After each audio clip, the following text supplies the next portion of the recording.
नमस्कार दोस्तों, आज हम बात करेंगे नेगेटिव लोगों से कैसे बचें। हम इस बात को ऐसे समझते हैं कि जो लोग बहस में पड़ते हैं, बहस करते हैं, उन लोगों को ये भ्रम होता है कि वो ही समझदार हैं, उनकी ही बात सही है और उनकी बात सुने जाने लायक है और वो सामने वाले की सुनने को भी तैयार नहीं होते हैं।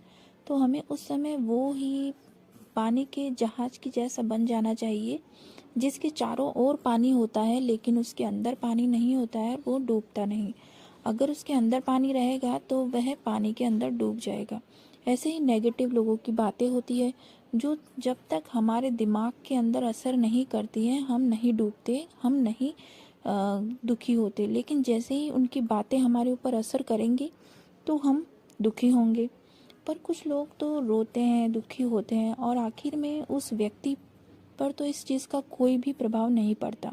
इस बात को समझाने के लिए एक और मैं आपको कहानी सुनाती हूँ। एक गधा था, एक भालू था और एक शेर था। तो गधा जो है भालू से कहता है कि मैं चीता हूँ। भालू कहता है कि नहीं नहीं, तुम गधे हो, तुम्हें पता नहीं क्या तुम गधे हो। तो गधा कहता है नहीं, मैं तो चीता हूँ, मैं गधा नहीं हूँ, मैं चीता हूँ। तो भालू और गधा जो है दोनों इस बहस में पड़ जाते हैं और वह इस बहस में जो है भालू इतना डूब जाता है कि जंगल के सारे जानवर वहाँ इकट्ठे हो जाते हैं। सभी लोग कहते हैं कि तुम ऐसा क्यों नहीं करते, जंगल के राजा के पास इस मामले को लेकर जाओ, वही अब बताएंगे कि कौन गधा है और कौन चीता है। तो भालू इस बात पर सहमत हो जाते हैं। फिर गधा और भालू शेर के पास जाते हैं, साथ में सारे जंगल के जानवर भी जाते हैं। जब शेर सारे मामले को सुनता है तो वहाँ पर भी यही बहस छिड़ जाती है। शेर अब भालू को सजा दे देता है। भालू कहता है महाराज, मुझे सजा? मैं तो सही कह रहा हूँ, ये गधा है तो मैं इसको गधा ही बोलूँगा। तो फिर शेर कहता है कि तुम एकदम सही कह रहे हो, यह गधा है, यह जानते हुए भी तुमने इससे बहस करी, यही तुम्हारी गलती है, इसीलिए पनिशमेंट तुमको मिल रही है।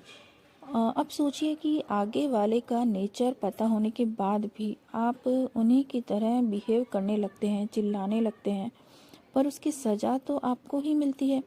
अंत में क्या होता है, आप गुस्सा होते हैं, रोते हैं और दुखी भी होते हैं। अगर कोई इंसान बदतमीज़ है, ना उसमें बोलने की तमीज़ है, ना उसमें फ्लेक्सिबिलिटी है, ना वो किसी के साथ एडजस्ट कर सकता है, वो बस अपनी ही बात को प्रूव करने में लगा रहता है, तो ऐसा पर्सन तो किसी भी हद तक जाएगा और आपकी कोई भी बातें इधर उधर से ढूंढ करके लाएगा, फिर आपको टारगेट करेगा, आपको कुछ भी जली कटी बातें कह देगा, मतलब किसी भी तरीके से आपको परेशान करेगा। तो ऐसे व्यक्ति की